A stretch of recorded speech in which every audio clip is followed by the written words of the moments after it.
నిహారిక గురించి ప్రత్యేకంగా చెప్పనక్కర్లేదు. కొన్నిదెల కుటుంబం నుంచి టాలీవుడ్ ఇండస్ట్రీలోకి ఎంట్రీ ఇచ్చిన నిహారిక తనకంటూ ప్రత్యేక గుర్తింపు తెచ్చుకున్నారు. అంతేకాదు సోషల్ మీడియాలో యాక్టివ్గా ఉంటూ ఎప్పటికప్పుడు తన సినిమాలకు సంబంధించిన విషయాలను అభిమానులతో పంచుకుంటూ ఉంటారు. ఒక రకంగా నిహారిక సినిమాల కంటే సోషల్ మీడియా ద్వారానే ప్రేక్షకులకు దగ్గరయ్యారని చెప్పొచ్చు.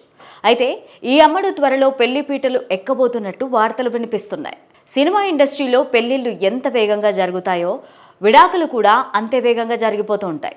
ఇటీవలి కాలంలో చిత్ర పరిశ్రమకు సంబంధించి అనేక జంటలు విడిపోవడం చూస్తూనే ఉన్నాం. ఇక్కడ పెళ్లిళ్ళు అనేవి నీటి రాతలే అవుతున్నాయి. ఇక నిహారిక గతంలో పోలీస్ అధికారి తనయుడు చైతన్య జొన్నలగడ్డను పెళ్లి చేసుకున్నారు. ఆ తర్వాత విభేదాల కారణంగా విడాకులు ఇచ్చారు. అప్పట్లో ఈ విషయం టాక్ ఆఫ్ ది టాలీవుడ్ గా మారింది. నటిగా నిర్మాతగా రాణిస్తున్నారు. చైతన్యతో విడాకులు, తర్వాత సినిమాలు, వెబ్ సిరీస్లు చేసుకుంటూ వెళ్తున్నారు. తాజాగా కమిటీ కుర్రోళ్ళు సినిమాతో నిర్మాతగా మంచి సక్సెస్ అందుకున్నారు నిహారిక. తాజాగా నిహారిక రెండో పెళ్లి చేసుకోబోతున్నట్టు వార్తలు వస్తున్నాయి. ఉగాది తర్వాత నిహారికకు పెళ్లి చేయాలనే ఆలోచనలో నాగబాబు ఉన్నట్టు తెలుస్తోంది.